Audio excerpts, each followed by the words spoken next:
प्यारे दोस्तों, बहुत-बहुत स्वागत है आपका अपने चैनल यूजीसी नेट साहित्य दर्पण में। तो फ्रेंड्स, जैसा कि आपको पता है कि हम एनटी नेट की तैयारी हिंदी विषय से इस चैनल के माध्यम से कर रहे हैं। आज हमने प्रगतिवाद महत्वपूर्ण प्रश्नोत्तरी को लिया है। ये सभी प्रश्नोत्तरी UGC NET, JRF SET, TGT, PGT, TET, LT grade और केवीएस, एनवीएस के लिए बहुत महत्वपूर्ण है ना? तो आप वीडियो को अंत तक देखें, पूरा देखें। आज मैंने प्रगतिवाद, प्रयोगवाद, नई कविता और नवगीत कविता से प्रश्नोत्तरी लिए हैं। तो चलिए देखते हैं प्रश्नोत्तरी का लेवल क्या है। आप एक दृष्टि रखना, आप प्रश्नोत्तरी कि यह प्रश्न किस एग्जाम में पूछा गया है। तो पहला प्रश्न आता है कि हिंदी साहित्य में मार्क्सवादी चेतना की अभिव्यक्ति जिस काव्य धारा में देखने को मिलती है, उसे उस धारा को क्या कहते हैं? तो प्रगतिवाद कहते हैं। ठीक है, ये बड़ा इंपॉर्टेंट है। ठीक है, याद देखना कि जिस साहित्य में मार्क्सवादी चेतना की अभिव्यक्ति भी मिलती है, वो धारा कौन थी? तो प्रगतिवाद ही थी। आगे देख लेते हैं। इसका कुछ यहाँ पे सॉल्व दिया है, एक्सप्लेनेशन है, आप जरूर देख लेना फ्रेंड्स। सभी मित्र या तो स्क्रीनशॉट ले लो या तो देख लेना आप इसको। प्रगतिवादी काव्य सृष्टि है तो क्या है? वर्ग चेतना प्रधान। ठीक है, वर्ग चेतना प्रधान प्रगतिवादी काव्य सृष्टि है। कुछ मित्र कह रहे थे कि मैम प्रगतिवाद, प्रयोगवाद, नई कविता या फिर जितने भी काल हैं उनके आप अलग से विशेषताएं हमें लाकर बता दें, है ना? तो क्या आप एग्री हैं इस बात के लिए कि इनकी विशेषताओं को एक बार फिर से लाया जाए?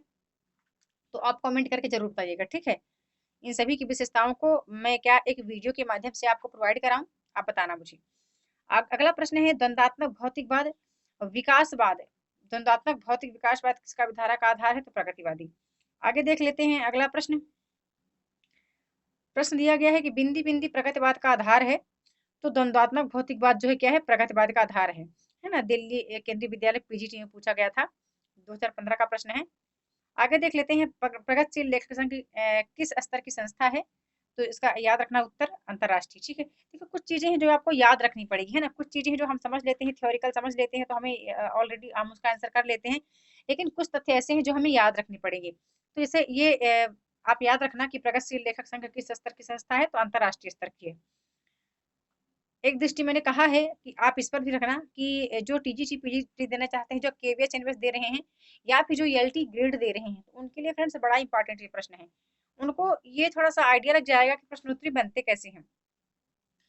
अगला प्रश्न आता है प्रगतिशील लेखक संघ के प्रथम अध्यक्ष की प्रथम अधिवेशन की अध्यक्षता की थी किसने? तो प्रेमचंद्र ने। फिर अगला प्रश्न यहीं पर आ रहा है कि लखनऊ में आयोजित प्रगतिशील लेखक संघ के प्रथम अधिवेशन की अध्यक्षता किसने की थी? वही प्रश्न है। ठीक है, यहाँ भी प्रेमचंद आना चाहिए, वही प्रश्न है ना? रिपीट हो गया है। फिर देखिए यहाँ पर इसका राइट आंसर दिया गया है निराला जी। ठीक है ना? डी नंबर करेक्ट है। ओ सॉरी, प्रेमचंद्र जी। अगला प्रश्न आता है कि प्रगतिशील लेखक संघ की स्थापना कब की गई थी? तो करेक्ट आंसर यहाँ पर दिया है 1936 में।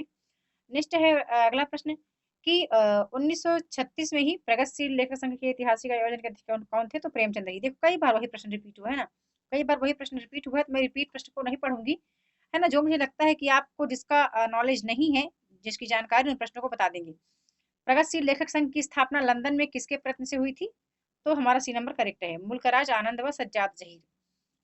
अगले प्रश्न की ओर चलते हैं, प्रगतिवाद के जन्म में किसका योगदान है? तो करेक्ट आंसर डी नंबर है हमारा सही है, सभी का योगदान मिलता है। छायावादी रोमायनित एवं पलायनवादी प्रकृति का, प्रगतिशील लेखक संघ की स्थापना का, मार्क्सवादी प्रभाव, सभी का योगदान है ना? अगला प्रश्न देख लेते हैं, प्रगतिवाद के अंतर्गत कौन सा विचार अमान्य है? तो बी नंबर हमारा करेक्ट है, रूपवाद। ठीक है ना? रूपवाद जो विचार है वो प्रगतिवाद के अंतर्गत नहीं आता है। चलते हैं अगले प्रश्न की ओर। अगला प्रश्न है कि निम्नलिखित प्रवृत्तियों में से एक प्रगतिवाद की प्रवृत्ति नहीं है, तो कौन है? ए नंबर हमारा करेक्ट है कि धर्म, ईश्वर तथा व्यक्तिवाद में आस्था, ये क्या है? प्रगतिवाद की प्रवृत्ति नहीं है। अब यहाँ पर थोड़ा सा इसका दिया गया है कि प्रगतिवाद की प्रवृत्ति कौन कौन सी विशेषता, तो आप इसको इसका या तो स्क्रीनशॉट ले लें या तो फ्रेंड्स आप वीडियो पॉज करके आप देख लेना। वैद्यनाथ मिश्र किसका वास्तविक नाम है? नागार्जुन जी का। बिल्कुल, बहुत ही सरल प्रश्न है। देखो कितना सरल प्रश्न आता है ना टीजीटी पीजीटी के लिए। और हमारी तैयारी अच्छी ना होने की वजह से हम पता नहीं क्यों हम आप इसको क्वालिफाई नहीं कर पाते हैं, लेकिन प्रश्नोत्तरी तो फ्रेंड्स मुझे बहुत ही सरल दिख रहे हैं। अगला प्रश्न है नागार्जुन किस वर्ग के कवि हैं? तो करेक्ट आंसर है प्रगतिवादी। नागार्जुन के किस काव्य धारा के, देखो वही प्रश्न रिपीट फिर हुआ, किस काव्य धारा के? तो फिर प्रगतिवादी, है ना? कितना सरल प्रश्न है यार, बहुत ही इजी प्रश्न है। क्या बताऊं, ऐसा प्रश्न देते हैं, मैं तो इतना कठिन प्रश्न लाती हूँ, मैं बनाती हूँ, मुझे लगता है कि मैं इससे अच्छा बनाकर प्रश्न लाऊं फ्रेंड्स।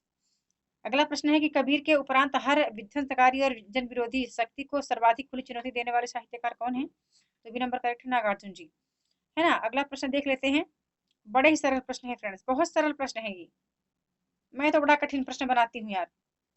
देखो ये पूछा गया है एक प्रश्न जीआईसी प्रवक्ता के लिए कि प्रगतिवाद के संदर्भ में इनमें से कौन सा कथन सही नहीं है। देखो यहाँ पर प्रगतिवाद जनजीवन के साथ प्रकृति और कल्पना लोक में सौंदर्य खोजता है। प्रगतिवाद ने पहली बार साहित्यिक चेतना को यथार्थवाद की ओर अग्रसर होने की प्रेरणा दी। यही कुछ प्रश्न मुझे अच्छा लग रहा है, ये प्रश्न मुझे बहुत अच्छा लगा, है ना। तो बताना ही कौन नहीं है।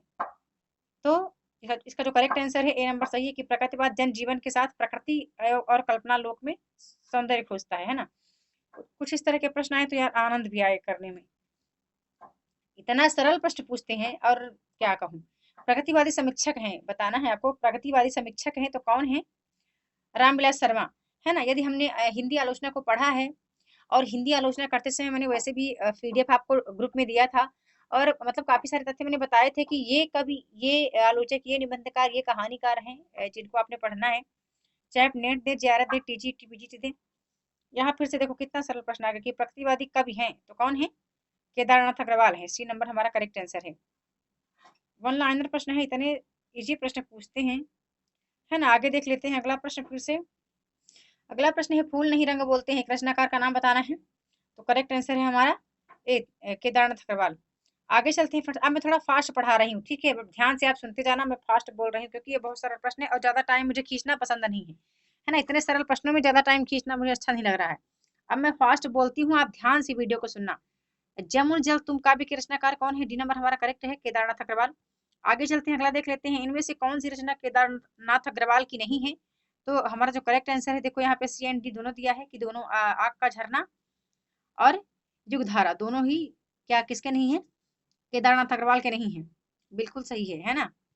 सी नंबर यहाँ पर देखो हमारा करंट सी और डी यहाँ पे दिया है, जबकि युगधारा नागार्जुन की है। यहाँ पे यहाँ कितना अच्छा सवाल भी दिया है, आप देख लेना फ्रेंड्स। अबे सुनबे गुलाब बहुत अच्छा है, बड़ी अच्छी पंक्ति है।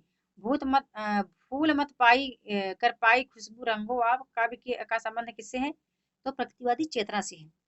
आगे देख लेते हैं, फिर से अगले प्रश्न देख लेते हैं। प्रश्न है, प्रश्न दिया गया है कि प्रगतिवाद के प्रमुख कवि नहीं है, तो प्रगतिवादी कवियों में नहीं आते हैं अग्नि जी, है ना। अग्नि जी कैसे कौन से कवि में आते हैं, प्रयोगवाद में आते हैं, नई कविता में आते हैं।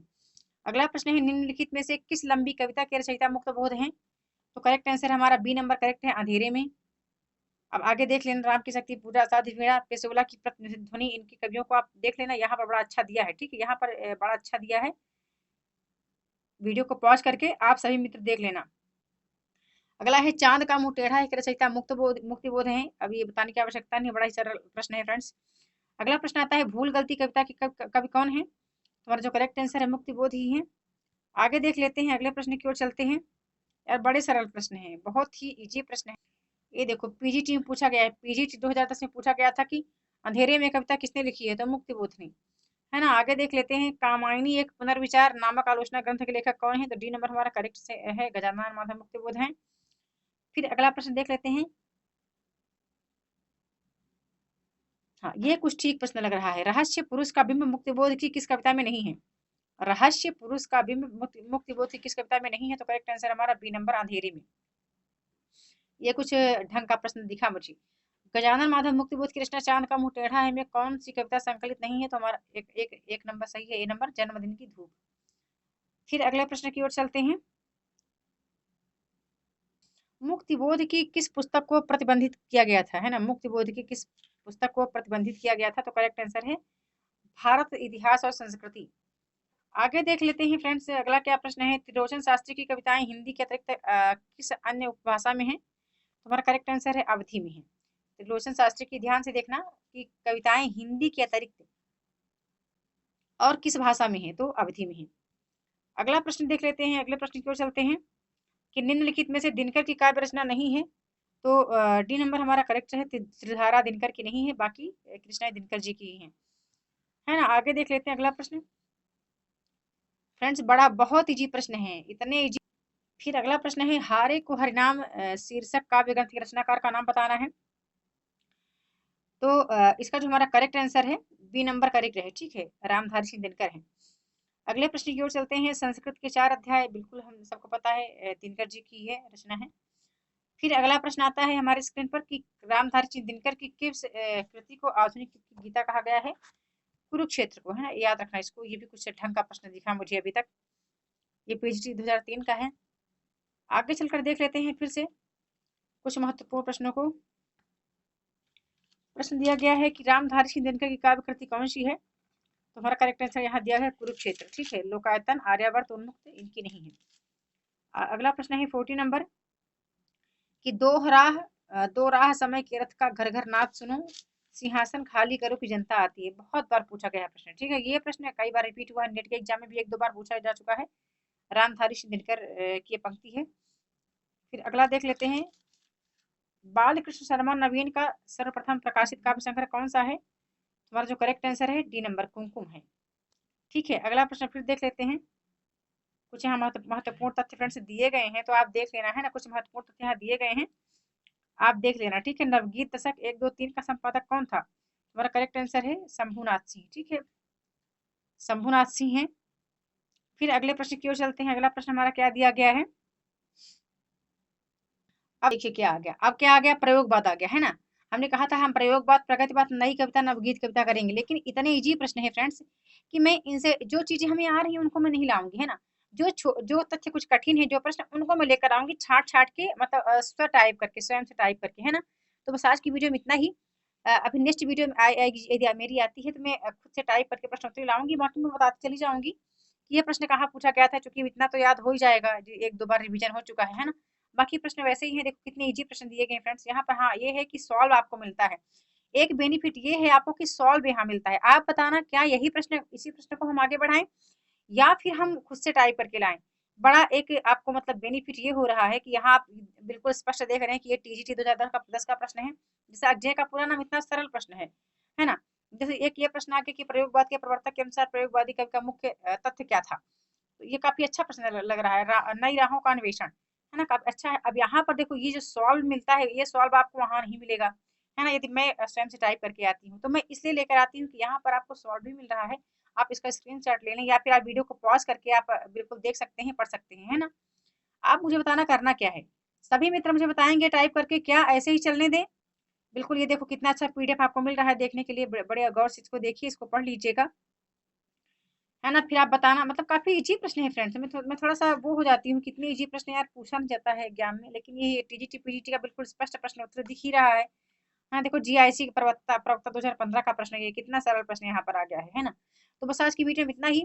आप मुझे बताना क्या इसी सीरीज को हम चलने दें, जो टीजीटी पीजीटी एलटी ग्रेड देना चाहते हैं और जो अभी DSSS देना चाहते हैं, ठीक है। बाकी नेट वालों को मुझे पता है इतना सब कुछ तो आ रहा है ऑलरेडी, क्योंकि 1-2 बार जिनकी प्रिपरेशन अच्छी हो चुकी है तो उनके लिए ये बहुत ही अच्छे प्रश्न है, सरल प्रश्न है ना। तो बस इतना ही। जल्द मिलती हूँ नेक्स्ट वीडियो में न्यू टॉपिक के साथ। तो आपको आज की क्लास कैसी लगी, लाइक और कमेंट के माध्यम से अपना फीडबैक अवश्य करें। वीडियो के साथ बने रहने के लिए बहुत बहुत धन्यवाद।